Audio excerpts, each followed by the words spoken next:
what I want to do is set out some of the big ideas that we have studied and worked on in the last, I would say, 5 years or so.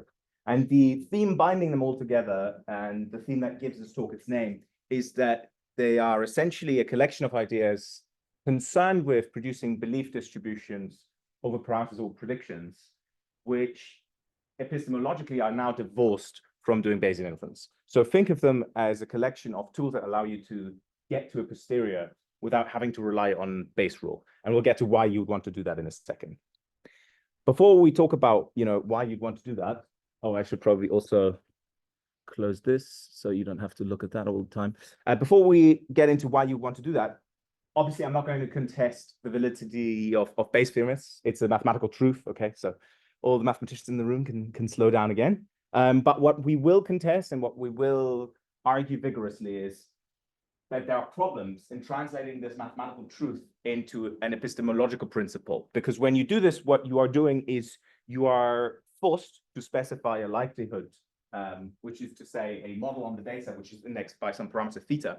And then you're forced to specify a prior belief distribution over those parameters. And actually, if you are a purist Bayesian, these two objects have a very stringent meaning attached to it. And as we'll see, that meaning is often violated in machine learning practice.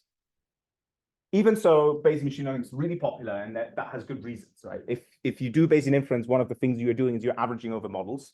So you're not forced to commit to a singular model in your class. And that usually not only gives you predictive advantages, but it also gives you a way of quantifying the uncertainty you have, and in particular, the epistemological uncertainty you have about which parameter best describes the data you've observed. And this is what basically the Bayes posterior is meant to give you. The other thing it does, and that's a much advertised feature, is it allows you to include any domain expertise you may have if you're a scientist in a particular area wishing to learn from data. It allows you to do that through this product, right? So these are the much advertised features. And perhaps to give you like a simple demo of one of the, I think, most widely celebrated successes of Bayesian machine learning, this is a Gaussian process. So you put a prior on the space of functions. And as you observe more and more data, you can see that your uncertainty, which is in red here, collapses around where those points actually occur. So this is sort of the idealized way of thinking about Bayes' rule. Okay, so we've covered what the advantages are of doing Bayes. And so next, we're going to move on to talking about some of the problems with this approach. And in particular, we'll see that if we use Bayesian statistics or Bayes' theorem for learning from data within machine learning, we're actually violating some of the assumptions that are underlying the principles of Bayesian statistics. And that leads to conclusions that are not reliable, and it leads to inferences that aren't robust. And so in the last part of the talk, I will then walk you through some of the things we have done to address this problem. And collectively, I call these post-Bayesian because they essentially acknowledge that it's useful to still average over models, and maybe it's useful to still incorporate some degree of prior probability, but you do not want to do that with such a fragile recipe, let's say.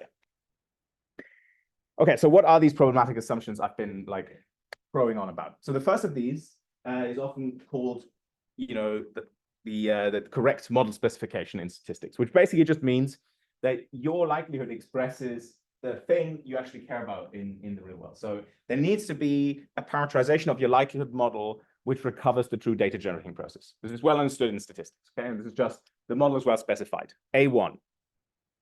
A2, assumption 2, relates to the prior, right? So if the model is well specified, you are then justified in projecting your prior expertise and knowledge about the world into a distribution about that parameter. That projection is only valid if the thing that you start off with actually gives you enough power to describe the world. Otherwise, some of your knowledge gets lost, okay? And so that's what the prior expresses. And importantly, the prior should be able to encapsulate the full degree of your subjective prior knowledge. So it doesn't need to be perfect. You could be wrong, but you need to be able to write down your prior judgments about the world explicitly in a probability distribution, right? Which is a really hard task. And we know that that's a really hard task, even if you don't have a problem with the likelihood being misspecified. If you try to actually write down probabilistically your beliefs about the world, good luck. Right, I guarantee you it won't look like a Gaussian in the end, but surprisingly, many priors look like a Gaussian, okay? So there's a bit of a tension there. And the third assumption you need to make is that the inversion of conditionals that you perform when you do Bayesian inference actually is computable. Otherwise, none of this makes sense. If you cannot compute the object, you cannot use it to learn from data. And I think this last assumption is the one I need to discuss the least, because people, if they have ever encountered Bayesian learning, will know of this problem.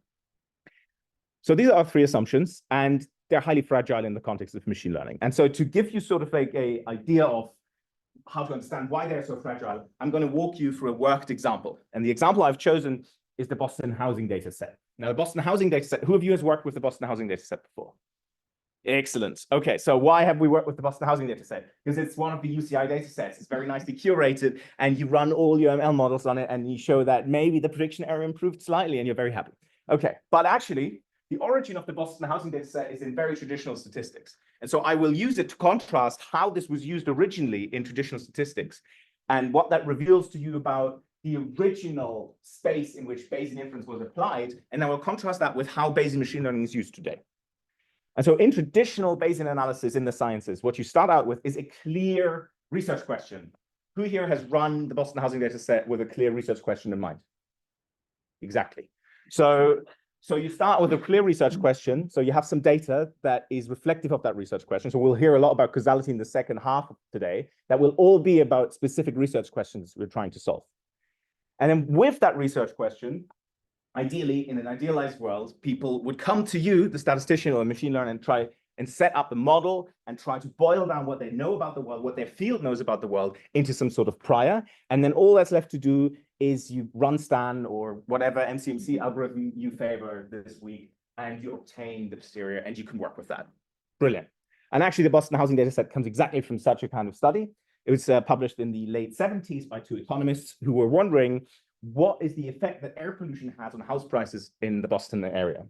And they have this very, elaborate economic model that they set up. I'm not saying economics is always a well-specified discipline with models that perfectly reflect reality. But what I am saying is a lot of effort went into specifying the model and trying to really boil down what the field knows. And so the models in this, so the parameters in the model, they're interpretable, they have clear meaning, they're associated with quantities that you can understand as a human. And as a consequence, it is fairly easy to handcraft priors for you that you can put on these parameters, right? So the first two assumptions that we've outlined aren't actually a problem. And in fact, this is a linear model. So those of you who know a bit about Bayesian computation and conjugacy know, in fact, you can even specify conjugate priors for this, so your computation isn't really a problem either. In fact, if you're lucky, you can get this in closed form. Okay, we don't do that in machine learning, right? What we do is we write down a flexible model. We write down a prior, which is sort of convenient for that given model. Then we throw that model at 100 different data sets, and we show prediction has marginally improved. And then we call it a day. Inference, by the way, when you do this, is obviously a much bigger concern because you don't deal with 10 parameters, you deal with millions of parameters. So a lot of our worry goes into the computation, understandably, because we have started with such a flexible model to begin with. And an example of where this happens and where the Boston housing data set is used, but I could have picked a million papers, probably one of yours as well, is this paper by Tim Pierce in 2020. And basically, very generically, the research question is, given this algorithm I've proposed, can I improve prediction on the Boston housing data set? Which, as you will realize, is a very, very different research question. And so with that, they posit a neural network, which I'm arguing here is probably well specified in the sense that there probably exists a parameterization which can recover the true data generating process, at least approximately. We're kind of happy with that. But when you start looking at the priors, things go hairy. So they actually just use standard normals. Why? Because otherwise you can't compute shit. And then even with that, they need to compromise things further because even that is too complicated, right? So you not only have compromised the prior, but then you also actually compromise the posterior that would be implied by the prior that already doesn't make sense, okay? So you've kind of got two layers of violating these assumptions quite drastically. Which isn't to say that this stuff doesn't make sense. It's not the message of the slide, but the message of the slide is the epistemology underlying one set of ideas is inherently different from the other. Okay, so assumptions work in one setting, they don't work in the other. We all agree on this. We don't? Now's the time to stand up and leave the room. Okay, excellent. And so this insight basically has generated a lot of furore, I think, over the last 10 years or so, starting in the early 2010s, even though some of that work happened even before then, particularly Pack-Bayes, I think, wrestled with these ideas before then. And the idea here is basically, why don't we try to retain all the things we like about Bayesian inference without having to deal with sort of some of the downsides, which are that the entire thing is built on legs that are crumbling under the weight of what machine learning actually requires us to do. And that's post-Bayesian machine learning. To think about Bayesian machine learning, I find it really useful to think about it as an expansion of how we think about belief updates. So if you think about belief updates, you could think of that as some kind of space that's ill-defined in this case. But one of the elements in that space is the base posterior. This gives you one recipe, one algorithmic recipe for updating a prior belief into a posterior belief if you observe data. And when I say belief update here, like very broadly speaking, I don't make this very formal just so that we understand each other. You start with a prior and some data, possibly some hyperparameters depending on which procedure you use, and then you map up into the same space from which your prior came and update the beliefs about whatever the prior represents. Okay, that's a belief update. The simplest way you could go past the base posterior, and that was proposed in the early 2010s mostly, is you could take your likelihood and you could raise it to a power. Why would you do such a thing?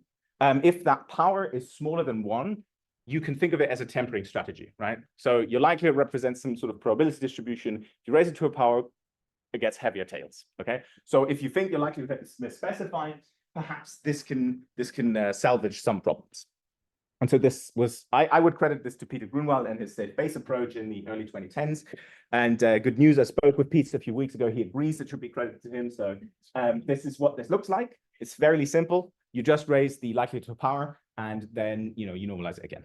Note that this, even though it looks very similar to a base posterior, this is not a base posterior. If I take this object, this likelihood I've raised to a power, and I integrate it over the x, it doesn't equal 1. In fact, it may not integrate at all. There are instances where this thing doesn't define an integrable function anymore. So it's not a probability measure. In fact, it might not even be an improper measure.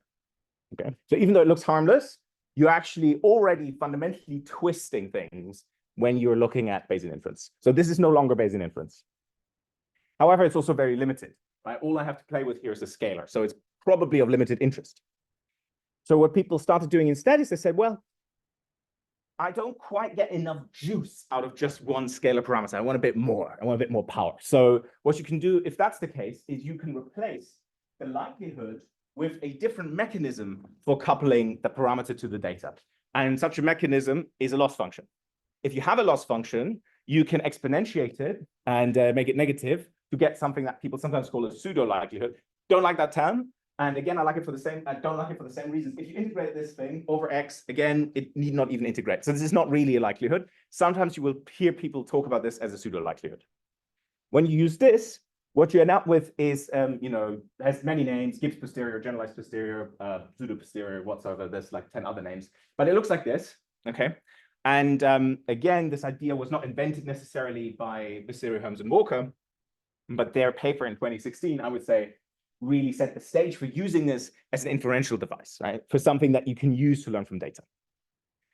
And then lastly, and this is sort of where I sort of entered the field in 2016, which is when I started my PhD, we expanded this one step further and said, actually, the Gibbs posterior is just a special case of a particular optimization problem over the space of probability measures. And we can generalize this even further. We can expand this space of belief updates even further by looking at what people are already doing in machine learning, and what they were already doing at the time, obviously, is variational inference.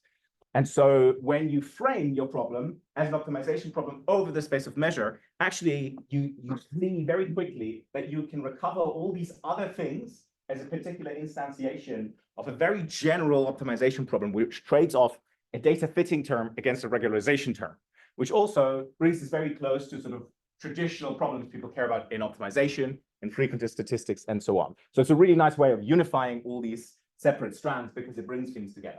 And here the prior regularizer makes sure that the posterior you compute doesn't deviate too far from the prior. That's the role. And the basic fitting term just makes sure that you're actually making sense of what you're observing. This makes sure that you're learning from the data. If you didn't have this term, you would just get your prior back. Okay, so this is basically the entire tapestry of problems I'm talking about today. I should note, as a little footnote perhaps, this is not everything that is post-Bayesian. I'm completely not talking about martingale posteriors today. I'm not talking about, you could argue that ensembling methods are a way of thinking about these things as well. I'm not talking about them because it's not my core expertise, okay? But they belong into the space of belief updates as well. Okay, how am I going to structure today? So I'll talk about sort of 3 different blocks of research. First, I'll start with some of the foundations of this work. So I'll start with the power posterior and kind of explain some of the limitations that we recently worked on and why you might want to prefer the Gibbs measure if you care about misspecification instead. And this entire first block will be concerned mostly with model misspecification because this is really the origin of this line of work. People were mostly concerned with model misspecification when they started this line of work. But then people realized actually when we just care about model misspecification, we get problems with computation. We can make a thing robust, but if we then can't compute it, there's really no point. And so in the second block, I'll talk about some of the work we've done over the last 1 or 2 years that reconciles these two strands, where you can now actually obtain robustness to model misspecification while retaining really good computation efficiency. And then the last part, I'll sort of give an outlook over the future and what I think comes next, which is that we deal with prior misspecification as well as model misspecification, that we are more concerned with computation, even more concerned with computation, I should say, and that we care about predictive uncertainty much more. Because in both of these first blocks, the main concern you have is normally parameter uncertainty, which in modern machine learning is not really what people are after.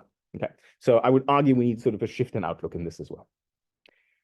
Okay, you know, I won't mention my collaborators anywhere else, so they all have to be crammed on one slide, but this is not a one-man show. There's lots of people involved in this line of work and pushing this boundary further. Here are some of their faces. If you're more interested in this work, you should definitely check out the work of my collaborators as well. Send me an email. I can sort of tell you whose work you should study in great detail. But I want to highlight in particular Edwin, actually, who his work isn't actually anywhere on the slides, but he is the person that came up with martingale posteriors, which I'm not going to talk about today. If that interests you, he has great talks on YouTube you can watch. Okay, so throughout the talk, if you get lost, I'll highlight which of the 3 assumptions I outlined at the beginning I'm tackling. So remember, assumption 1, model misspecification. Assumption 2, prior is wrong. Assumption 3, computation bad. Okay, so I'm going to highlight that throughout in the top left corner, I guess, from your perspective. And at the top right corner, you'll see which part of these 3 chapters I'm currently traversing. So if you nap off, you can wake up and you can directly orient yourself where you are. Okay, so in the first part, I'll ask 3 questions, and I want to briefly answer them. But I think I'll skip the first question, except for the conclusion. So the first question is, can we tune this lambda parameter in the power posterior for robustness? The answer is no. So there is a lot of work on this in the machine learning literature because it's known as the cold posterior effect, which you may have heard of, where you can basically run a Bayesian neural network and you find that the predictions improve as you push this lambda parameter to infinity. So you get more and more weight to the data. The answer to this question turns out to be no.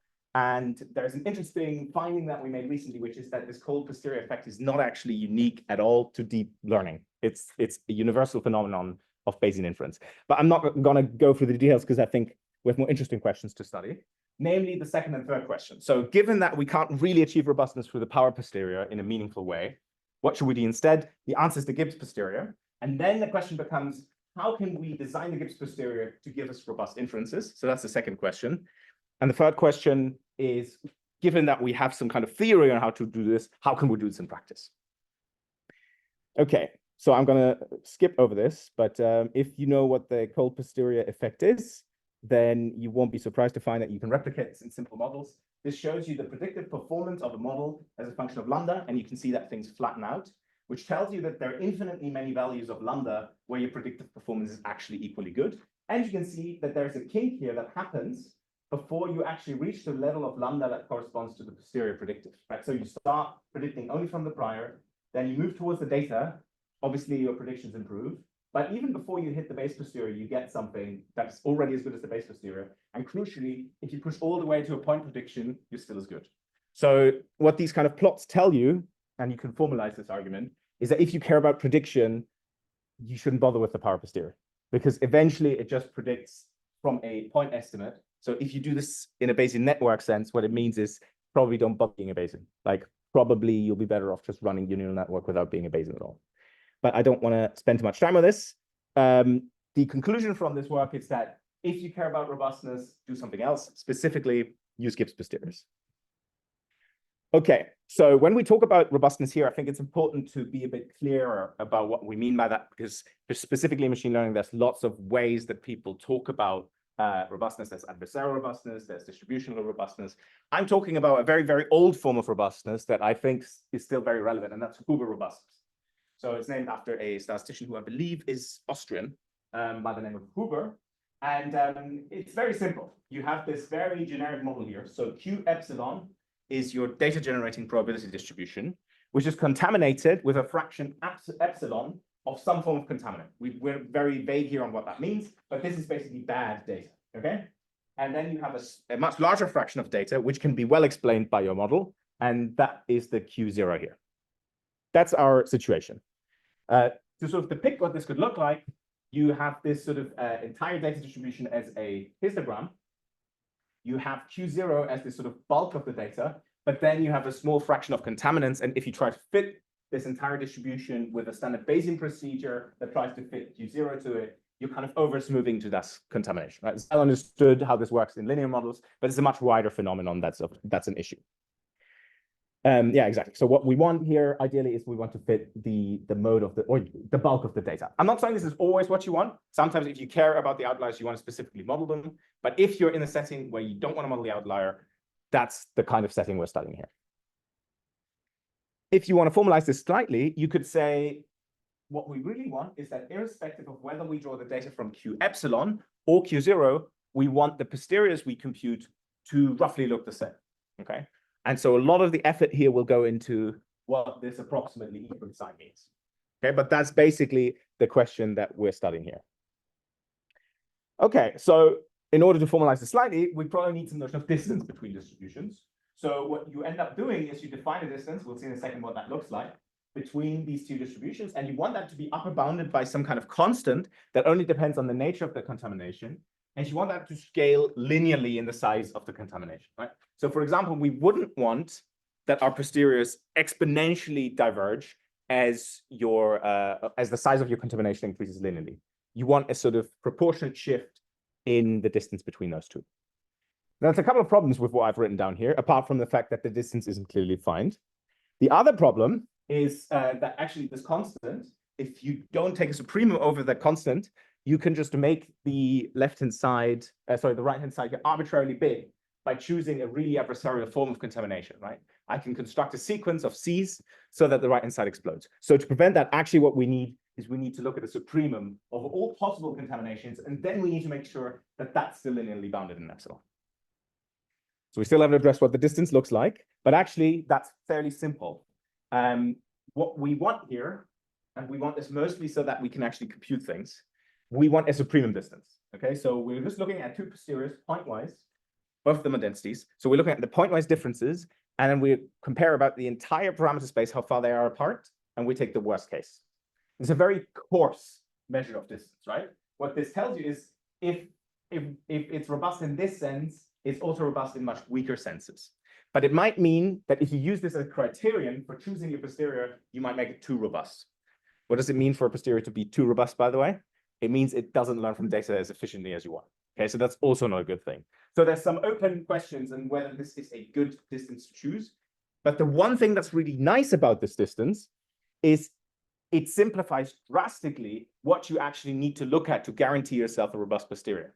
And in particular, this form allows you to just rewrite robustness in terms of the sensitivity of the loss to contamination. The loss lives on the Euclidean space. The posterior lives on the measure space, right? Horrible space, Euclidean space, easy space. So this simplification helps us a lot, because when you look at the sort of difference between losses scaled by the size of the contamination, what you find is that basically it's roughly equal to the derivative with respect to epsilon, evaluated at 0 for small enough epsilon. And you can actually formally show that indeed all you need is that this sensitivity to the loss to contamination is upper bounded. And this then guarantees that the same is true for your posterior. Okay, and yeah, so you can formalize this in a theorem. That theorem is in our paper with Tractability.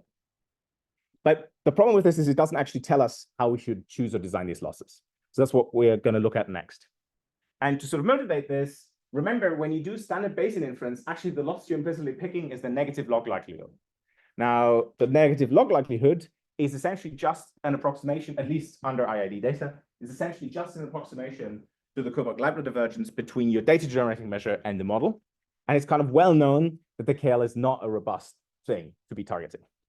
So conversely, what that means is if we can find a discrepancy measure between these two distributions that's robust, and robust here again in the sense that the discrepancy between your contaminated and your uncontaminated models to the model are the same.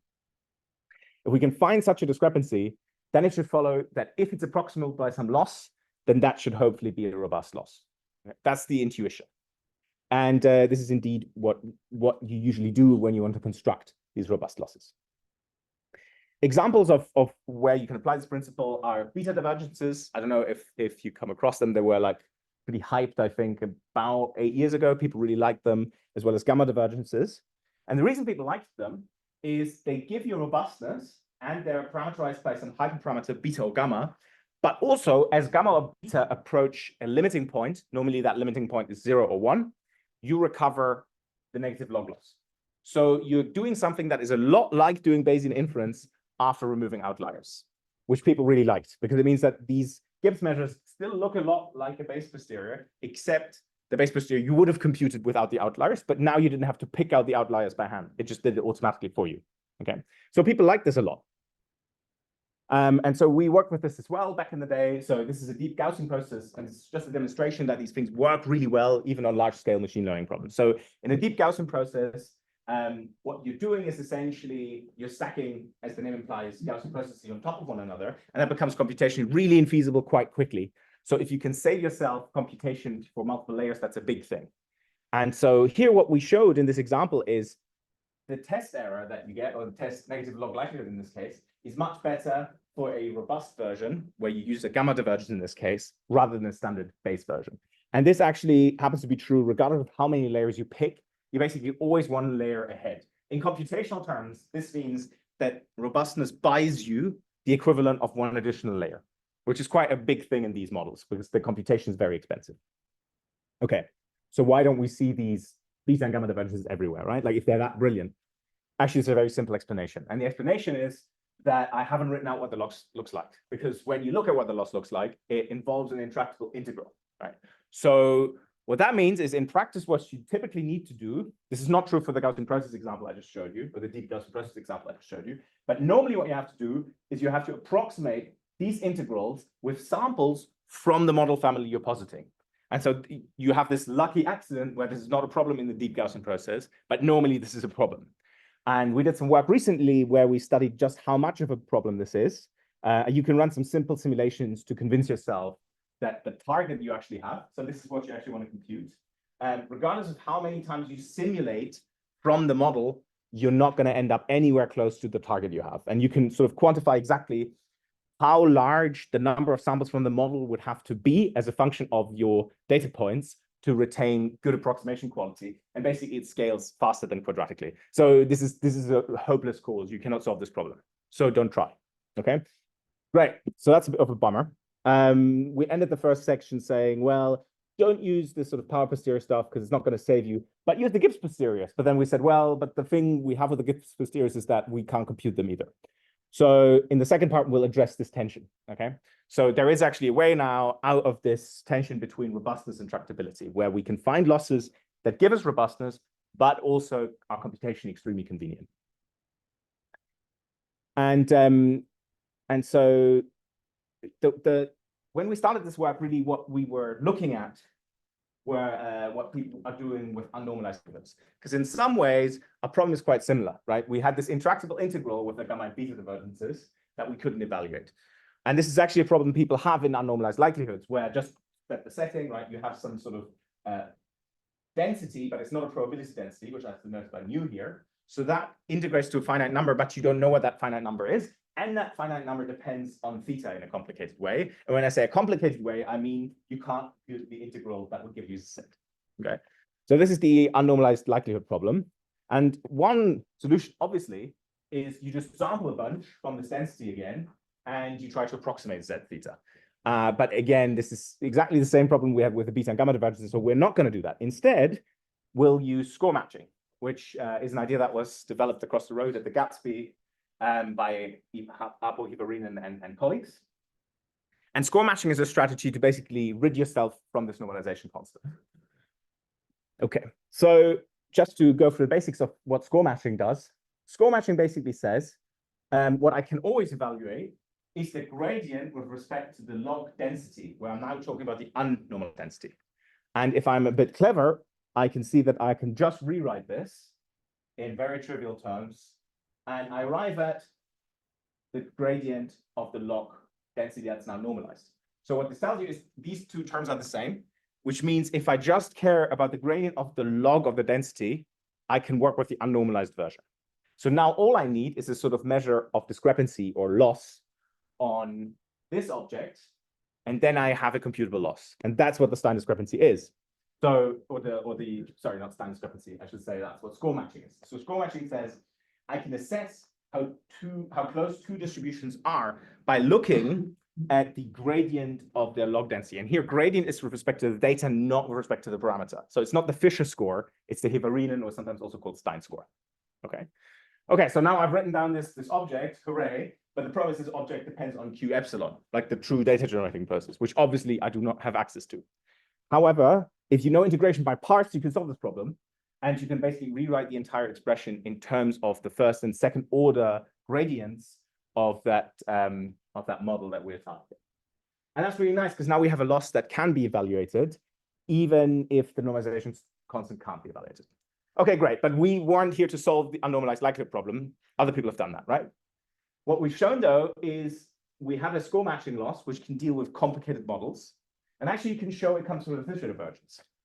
But there's a problem. The Fisher divergence is actually not robust. And that means the loss I've just shown you also isn't robust. So we started this entire discussion saying we're going to resolve robustness and tractability. But actually, what I've shown you now is we've given up robustness again. So how can we solve this issue? It's actually very simple. All we do is we generalize the Fisher divergence, and the right way to do this is Stein discrepancy. The Fisher divergence is a special case of Stein discrepancies, and Stein discrepancies we can also think of as a generalized version of score matching. Okay? And they give you a loss that looks exactly like this. So to summarize, by starting with score matching and generalizing score matching, we've obtained a loss that is super tractable. In fact, it's even tractable on models that have unnormalized likelihoods. But not only that, it's now also robust because we've played around with these Stein discrepancies. Who of you has worked with Stein discrepancies? Nobody. Okay, I shall explain. Who of you has worked with integral probability metrics? Hey, my people. Okay, so this is basically a variation on an integral probability metric, but I'll explain it for basic. This is sort of like a smart, refined version of an integral probability metric where the space of witness class functions is defined adaptively with respect to one of the two things you're comparing. Okay, nerd chat over. For the rest of the room, what you're doing here is you are taking the supremum over a set of functions, and you're using that set of functions to compare two expectations. And the two expectations are with respect to the two distributions that you want to compare. Now, the smart thing you do in Stein discrepancies is you design you design this function class so that one of these expectations is always 0 for all elements in that function class. And that's kind of a tricky task because you want the function class to be big enough for the thing you're computing to be a proper distance, but you also want it to be small enough so that things are nice and tractable. When we have this function class, the second thing we make sure is that this supremum that we get, right? So now we have eliminated one. We just need the supremum over this function class. The second thing we need to make sure is that the supremum is actually attained, and we can pull it inside the expectation. And there are ways in which we can do this. I'm not going to go into technical details, but there's actually really elegant mathematics behind achieving this second thing. And then if you have that, you basically have a loss, because now you just have an expectation over the data generating process with respect to some function that you know. And now all you need to do is approximate that from samples from the data, and you have your loss back. And the elegant feature here that allows us robustness is that actually this function space, f theta, depends on your likelihood model only through two terms. One of them is the score, which we already know we can compute, even for unnormalized likelihoods. And the second is a weight function. And the weight function is what gives us the robustness. So we can play around with this weight function, and it can depend on our data, by the way. And basically, the role of the weight function is to downweight data that is increasingly unlikely. Okay, so this is how we construct losses that are tractable and robust. And just to give like a brief comparison of why this is nice, in a standard Bayesian setting, right, you get robustness for the Stein discrepancy posterior. You do not for the base posterior. If you work with an intractable likelihood, your sign discrepancy posterior actually is much faster to compute because you don't need to approximate the normalization constant for your MCMC algorithms. It's actually a really hard problem to compute these posteriors if your likelihood is not normalized. This is the second problem you've solved. If the likelihood is tractable, it's still roughly as fast, right? So you haven't lost anything computationally. And so the only setting where you might worry that the base posterior outperforms you is actually when it's available in closed form, right? So there's a whole family of methods where you rely on the fact that posteriors can be conjugate, which means that you choose the prior and the likelihood so that everything has a nice closed form. And so this is the only case you might want to worry about. However, you don't have to worry about it because whenever the base posterior is conjugate, the standard discrepancy posterior is as well. And this basically is a funny finding that we had a couple of years ago and that we've exploited since, which is that if you plug in an exponential family into your sign discrepancy and you do this, you compute this loss, the loss can actually always be rewritten in terms of a quadratic. So you have a quadratic loss, which if you take the exponential and the negative, like the pseudo likelihood, as we said earlier, that pseudo likelihood looks suspiciously a lot like a Gaussian in theta. And in fact, that's exactly the right intuition. So that means that all you need is a conjugate prior on the Gaussian. You know that to be the Gaussian. So now you have a closed form posterior, even though you're not even using Bayesian updating anymore. Okay. And so to be a bit more precise here, by the way, the theta can be defined on a half line or a compact space, and you still get conjugacy, but now the prior you need to put on it is a squared exponential prior, which means it could be truncated Gaussian as well. Okay, so that's why I write squared exponential and not normal on the slide, because there's a slight difference. Anyways, we get a closed form conjugate posterior here. And crucially, this holds even if the likelihood you started out with was intractable. And this means these objects solve in closed form some problems that are doubly intractable in Bayesian lingo. What does doubly intractable mean? It means you need two sampling algorithms nested inside of one another. You need one for this thing, and then you need one for the posterior itself. So in computational terms, this is a huge gain. Okay, so it turns out even the last special case we're worrying about, we don't have to worry about. And so, yeah, we went on to apply this in a bunch of settings. And I just want to show you a picture to wake you up halfway through. And it's going to be a moving picture. So we applied these methods basically on Kalman filtering. So this is joint work with Gerardo, Matthias, and Kevin Murphy, and a few other people, where what we wanted to show is that, well, it's well known that the standard Kalman filter is a problem, right? Like if you have outliers in your observation sequence, the standard Kalman filter will tell you all sorts of nonsense about where the latent signal comes from. And you can robustify this. You get closed form updates. There's no loss of efficiency. Like everything is computed exactly. And you lose this really undesirable behavior of the Kalman filter. Now, there's lots of alternatives to our proposal for robust filtering, but they all have one crucial difference to our proposal, and that is that they normally involve some form of approximation step somewhere. Somewhere you need to force things into a closed form through approximation. This doesn't happen. You're performing a valid belief update. It's not a Bayesian belief update, but it is a valid closed form belief update, which allows for closed form updates at each time step. So I think that's interesting. Okay, so we saw that we can actually design losses which are robust and tractable, and we saw that we can do this through Stein discrepancies. And the other thing I didn't mention is you can also do it through a particular form of weighted likelihoods. You need to be careful with how you specify your weights. But often in machine learning, monomer specification really isn't enough, and we need to worry about the priors, we need to worry about bad predictions, and lots of other things. And I think I have about 10 minutes left to cover all of that. So I will sort of try and be brief when I look at the future. I wanted to ask and answer 3 questions. I don't think I'll have time for all of them. One of them is how we can design these posteriors to actually account for robustness against misspecified priors. Another one is how we can design them for better prediction, because if you work in Bayesian machine learning, you'll know that actually often the predictive gain is pretty small, given the amount of computation you need to pour into these methods. And then lastly, how we should actually compute them once we actually think of them as an infinite dimensional optimization problem. And I think, okay, so I'll definitely recap this first. So the class of posteriors that will address these 3 questions is the most general form. So where we are actually thinking of the posterior as an infinite dimensional optimization problem, which trades off a prior against a data fitting term. And I should motivate why this is an interesting way of thinking about posteriors more generally.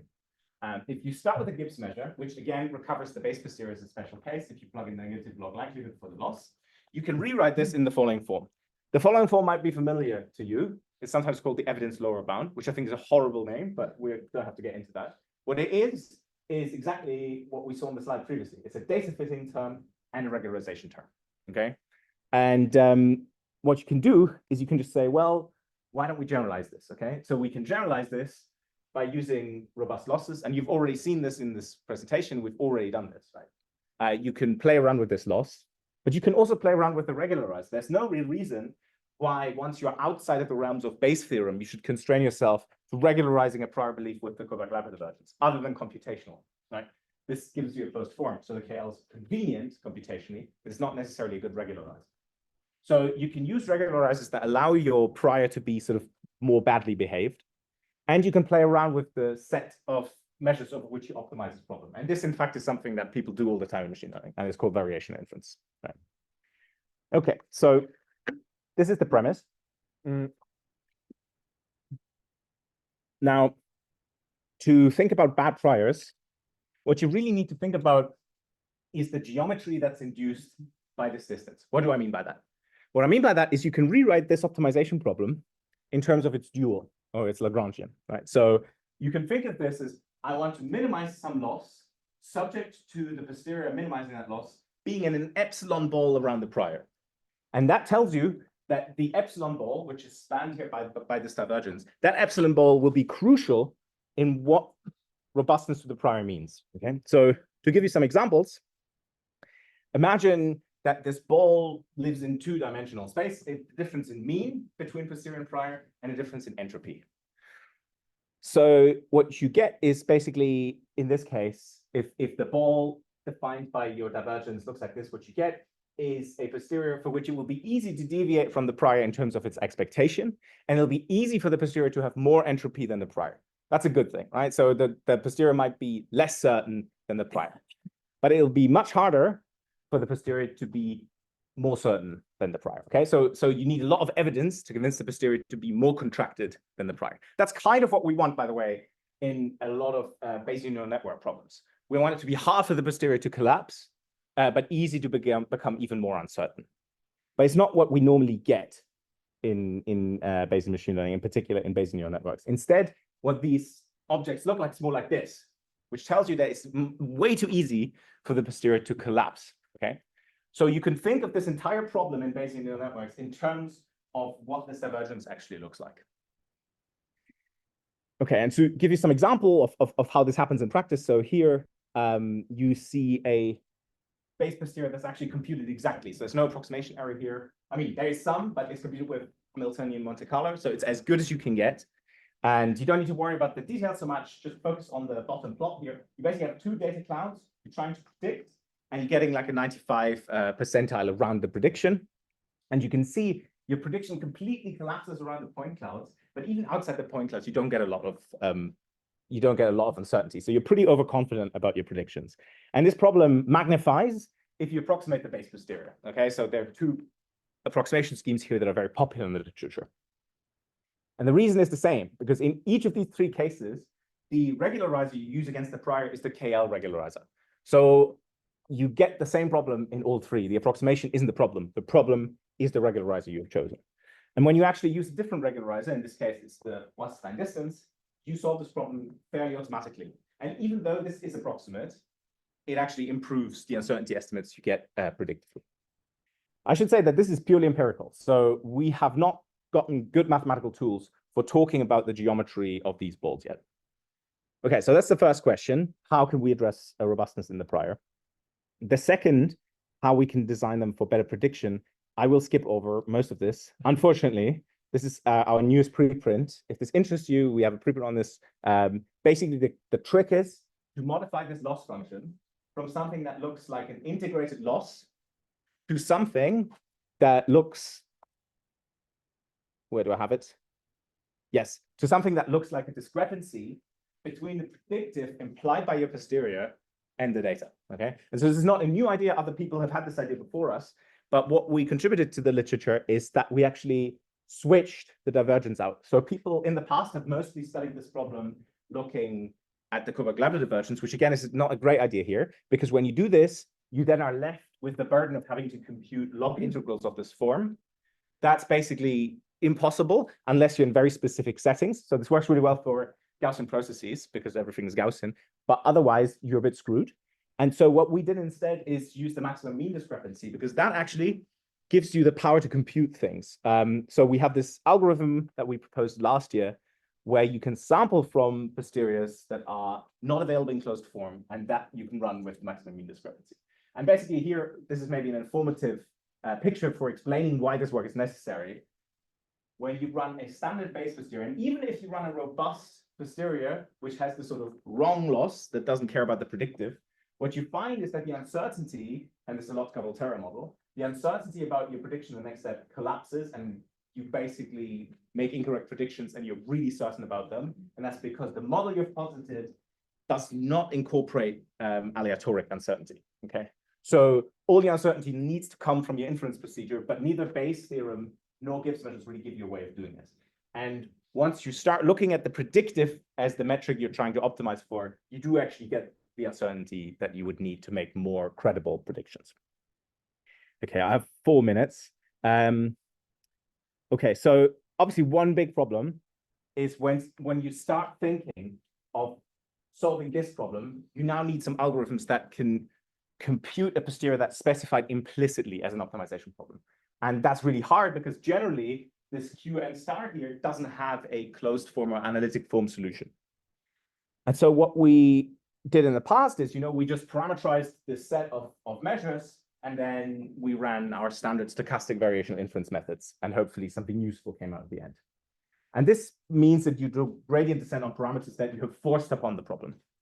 But more recently, we found that this constrains the posteriors you can compute a bit too much. So what you can do instead now is actually perform gradient descent directly on a space of measures with finite second moment. And the mathematical tool for implementing this is Wasserstein gradient flows. So they basically give you a way of doing gradient descent as long as this thing is convex in Q. And so we spent a lot of effort on this in the past year. And it's quite nice because it's the first sampling algorithm that enables you to sample from a measure which you can implicitly define as the result of an optimization problem, but for which you have no idea what it looks like. So this is not really something that we have in the Bayesian community. It's not the most scalable algorithm ever, I will say, but it's an interesting step forward towards solving this kind of larger problem.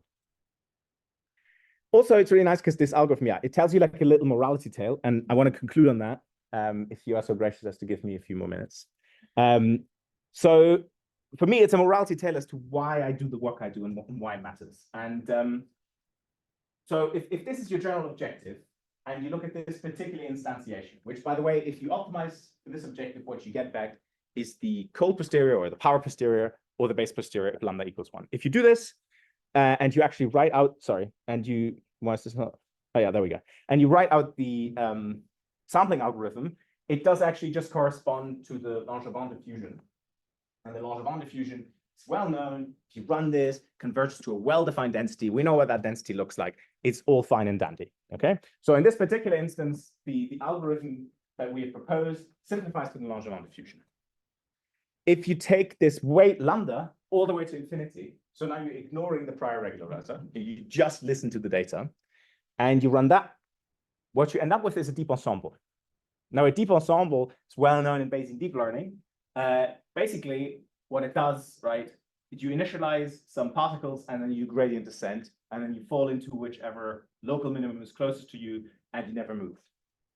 Do we agree these are completely different algorithms? Hands up. Who agrees? Oh, people think they're the same algorithm. Who thinks they're the same algorithm? Hands up. Okay. Who thinks they're different algorithms? Okay, good. They're very different algorithms, right? So one of them, we said, this is a well-defined density. Things converge. This is a completely discrete measure. Nothing converges to anything. They're completely separate mechanisms for learning from data. They can be recovered as a special case of the same algorithm, but they're not at all reflective of the same learning principle. Unfortunately, there's a persistent claim in the literature that deep ensembles are somehow Bayesian inference. I don't think that's true. I think you need to really sort of like stretch the definition of what Bayesian inference is beyond breaking point to make that claim. Okay. Like we just saw, they're completely different outcomes when you run these two algorithms. But for me, actually, I'm really happy that people make this wrong claim, because for me, it justifies my existence. Because what you see is in practice, people love deep ensembles. I'm not trying to, trash deep ensembles. They work really well. And in practice, orthodox Bayesian machine learning has already been abandoned anyways, right? So like you're crying crocodile's tears if you cry after HMC on Bayesian neural networks. Nobody's going to do that. Right, so people prefer something that doesn't even use a prior regularizer anymore and is a discrete measure to something that uses a prior regularizer and uses densities. Okay, so point one, the fact that people claim they're the same tells me orthodox Bayesian machine learning has been abandoned. Point two, it also tells me we don't have the right language for talking about these important differences. If people just lump everything into the same bucket and call it Bayesian the moment you average over models, you have a problem. You don't have the right language for talking about fine distinctions that really matter. Again, discrete measure, density, completely different planets that we're talking about. And as a result of lacking the language for really talking about things more carefully, I think we are sometimes falling into the trap of making claims that I consider to be incorrect. I don't think anyone does this, out of malice, but it is because we as a field haven't done enough hygiene to sort of come up with the right grammar for talking about these problems. Anyways, I'll leave it with that. If you're interested in this line of work, I will briefly advertise that we have a seminar that we're going to organize from mid-January onwards on a fortnightly basis. We already have more than 380 people that signed up to it. So you won't be alone in the room. You don't have to worry. It'll be completely online as well. And there will also be a workshop at UCL on this subject. If you want to learn more about this or just stay up to date, there's a QR code you can scan and you can subscribe there. Anyways, here's some references that reflect the different parts I've talked about. And I think I'm just about in time, so we should probably move on for lunch because we only have half an hour, right? Yeah. But if people have questions, I'm around. You can ask me over lunch after